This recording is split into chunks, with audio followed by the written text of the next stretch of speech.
Hello everyone, welcome to Shara's kitchen. ఈరోజు ఎంతో టేస్టీగా ఉండే చేపల పులుసు ఎలా తయారు చేయాలో చూద్దాం. ముందుగా ఒక ప్యాన్ పెట్టుకొని అందులో జీలకర్ర, అలాగే ధనియాలు, మెంతులు, గసగసాలు, అలాగే ఎండు కొబ్బరి, కొంచెం దాల్చిన చెక్క కూడా వేసి మంచిగా ఫ్రై చేసుకోవాలి. సో మీడియం ఫ్లేమ్లో ఉంచి ఇట్లా ఒక 2 minutes ఇలా ఫ్రై చేసుకొని పక్కకు పెట్టి ఉంచుకోవాలి. సో ఇప్పుడు అదే ప్యాన్లోకి కొద్దిగా ఆయిల్ వేసి మనం కట్ చేసి పెట్టుకున్న ఆనియన్ పీసెస్ కూడా వేసుకొని గోల్డెన్ బ్రౌన్ కలర్ వచ్చేదాకా ఆనియన్స్ని మంచిగా ఫ్రై చేసుకోవాలి. సో ఈ ఆనియన్స్ని ఫ్రై చేసుకోవడం వల్ల మంచిగా గ్రేవీ వస్తుంది, అలాగే టేస్ట్ కూడా బాగుంటుంది. సో ఈ విధంగా ఫ్రై చేసుకొని గోల్డెన్ బ్రౌన్ రాగానే మనం తీసి పక్కకు పెట్టేసుకొని మిక్సీ పట్టేసుకోవచ్చు. ఇప్పుడు క్లీన్ చేసి పెట్టుకున్న చేప ముక్కల్లోకి ఒక 2 spoons కారం, ఒక 2 spoons వచ్చేసి మనం ఎర్ర కారం, అలాగే 2 spoons వచ్చేసి మనం నార్మల్ కారం వేసుకొని, అలాగే ఒక స్పూన్ ఉప్పు, అలాగే కొద్దిగా పసుపు వేసి ముక్కలన్నిటికీ మంచిగా ఇవన్నీ పట్టేలాగా మంచిగా మిక్స్ చేసుకోవాలి. సో ఈ విధంగా మిక్స్ చేసుకున్నాక మనం మసాలా కోసం ముందుగా ఫ్రై చేసి పెట్టుకున్నాం కదా, సో అలాగే ఆనియన్స్ కూడా వేసి మొత్తం ఈవెన్గా పేస్ట్ లాగా చేసుకొని దీన్ని ఒక బౌల్లో తీసుకోవాలి. సో ఇప్పుడు అదే మిక్సీలోకి ఒక 2 మీడియం సైజ్ టమాటా కూడా వేసుకొని మంచిగా ఇలా గ్రైండ్ చేసి ఉంచుకోవాలి. సో దీన్ని కూడా ఒక పక్కకు పెట్టి ఉంచుకొని వేరొక కడాయి తీసుకొని ఒక 2 spoons ఆయిల్ వేసుకొని, సో మనం ముందుగా గ్రైండ్ చేసి పెట్టుకున్నాం కదా ఆనియన్స్, అలాగే మసాలా ఫ్రై, సో ఇదంతా ఫ్రై గ్రేవీ అంతా వేసి ఆయిల్లో మంచిగా పచ్చివాసన పోయేదాకా మనం ఫ్రై చేసుకోవాలి.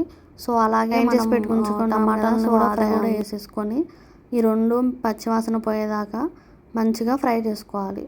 అలాగే ఒక 2-3 పచ్చిమిర్చిని కూడా పెద్దగా కట్ చేసి పెట్టి, సో అవి కూడా ఇందులో వేసేసుకొని మంచిగా ఫ్రై చేసుకోవాలి. సో ఇప్పుడు వచ్చేసి ఒక 1/2 teaspoon పసుపు, అలాగే ఒక స్పూన్ కారం కూడా వేసుకొని మళ్ళీ మొత్తం మంచిగా ఈవెన్గా కలుపుకోవాలి.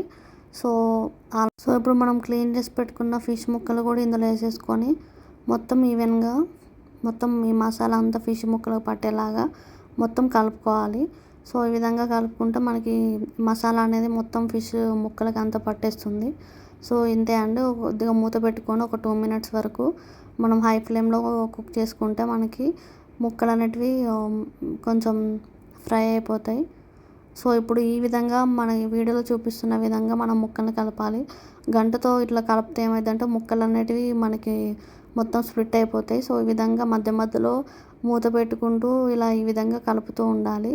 సో ఇప్పుడు వచ్చేసి చింతపండు పులుసుని మనం ముందుగా సపరేట్ చేసి పెట్టించుకున్నాం కదా, సో ఆ చింతపండు పులుసు అంతా వేసి ఈ విధంగా వీడియోలో చూపిస్తున్న విధంగా ఇలా మధ్య మధ్యలో ఇలా కలుపుతూ మూత పెట్టుకుంటూ హై ఫ్లేమ్లో కుక్ చేసుకుంటే సరిపోతుంది. సో ఇంతే అండి.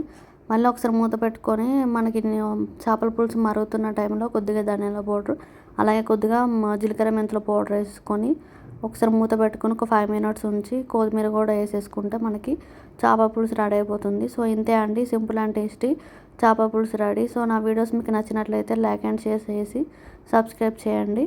అలాగే సో ఈ రెసిపీ వచ్చేసి మా మమ్మీ రెసిపీ. వీడియోస్ మీకు నచ్చినట్లయితే లైక్ అండ్ షేర్ చేసి సబ్స్క్రైబ్ చేయండి. అలాగే మరిన్ని రెసిపీస్ కోసం నా ఛానల్ని సబ్స్క్రైబ్ చేయడం మర్చిపోవద్దు. Thank you all.